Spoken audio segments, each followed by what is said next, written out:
Across the animal kingdom, we see remarkable displays of cooperation and compassion.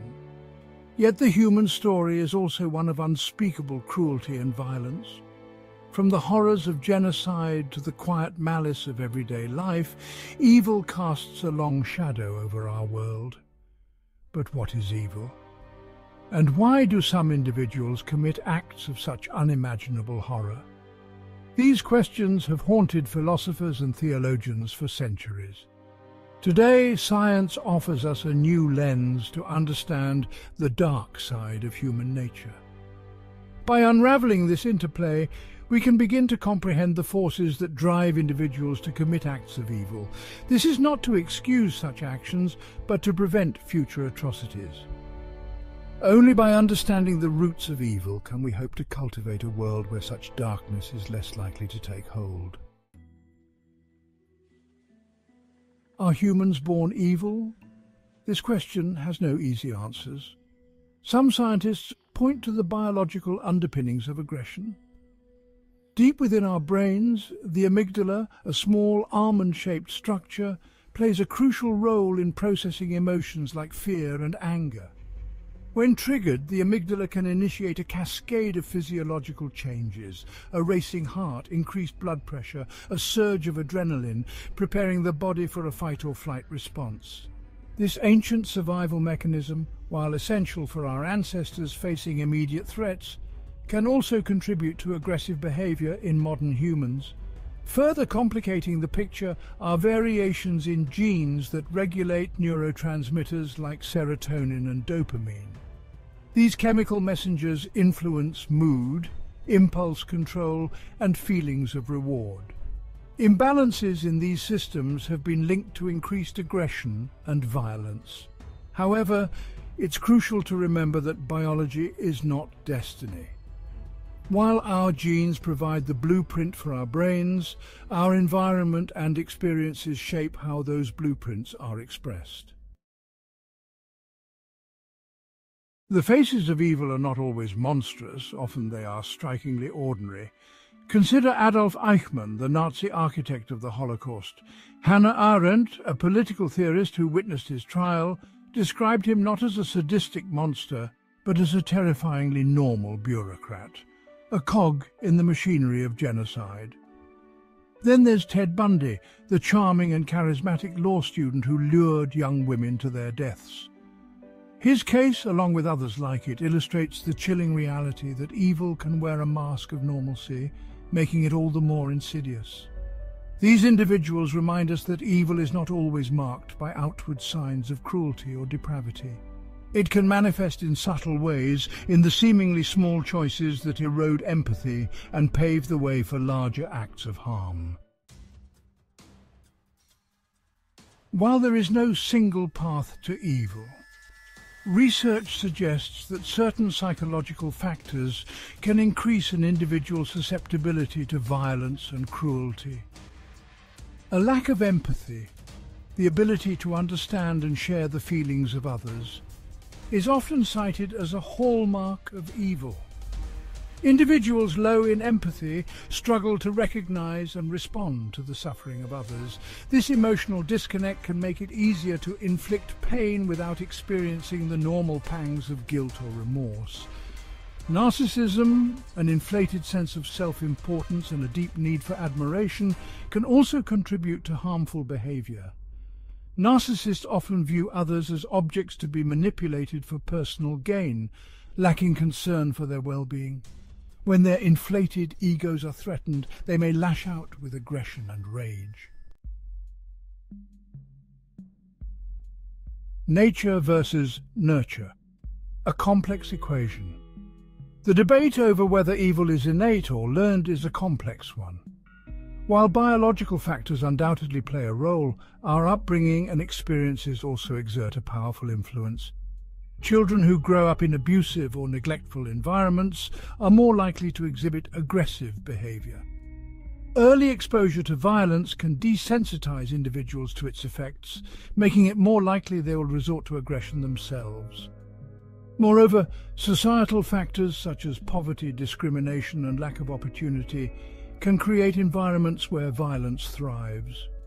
When individuals feel trapped and hopeless, they may be more likely to turn to crime or violence as a means of coping. Ultimately, the path to evil is rarely straightforward. It is often the result of a complex interplay of biological predispositions, early childhood experiences, and societal influences. The power of situation. While individual factors are crucial, it's essential to recognize the power of the situation in shaping behavior. The Stanford Prison Experiment, conducted by psychologist Philip Zimbardo in 1971, provides a chilling example of how easily ordinary people can be induced to commit acts of cruelty. In this now infamous study, college students were randomly assigned the roles of guards or prisoners in a simulated prison environment. Within days, the guards, even those initially identified as kind and compassionate, began exhibiting authoritarian and abusive behavior towards the prisoners. The experiment, though ethically controversial, highlighted the profound influence of social roles and expectations on behavior. It demonstrated that even individuals with no prior history of violence can become perpetrators of cruelty when placed in certain situations. The MGRM Experiment, Obedience and Atrocity. Another landmark study that sheds light on the situational factors contributing to evil is the Milgram Experiment, conducted by psychologist Stanley Milgram in the 1960s. In this experiment, participants were ordered to deliver increasingly powerful electric shocks to a learner who was actually an actor pretending to be in pain. Despite the learner's protests and pleas for mercy, a surprising majority of participants continued to administer the shocks, even when they believed they were delivering potentially fatal levels. This experiment demonstrated the chilling power of obedience to authority. Even when faced with a moral dilemma, many individuals were willing to follow orders, abdicating their own sense of right and wrong. This blind obedience to authority figures has been implicated in countless historical atrocities, from the Holocaust to the Rwandan genocide. A glimmer of hope. Despite the bleak realities of evil, there is hope. While we may never eradicate cruelty entirely, understanding its roots empowers us to create a world where it is less likely to flourish.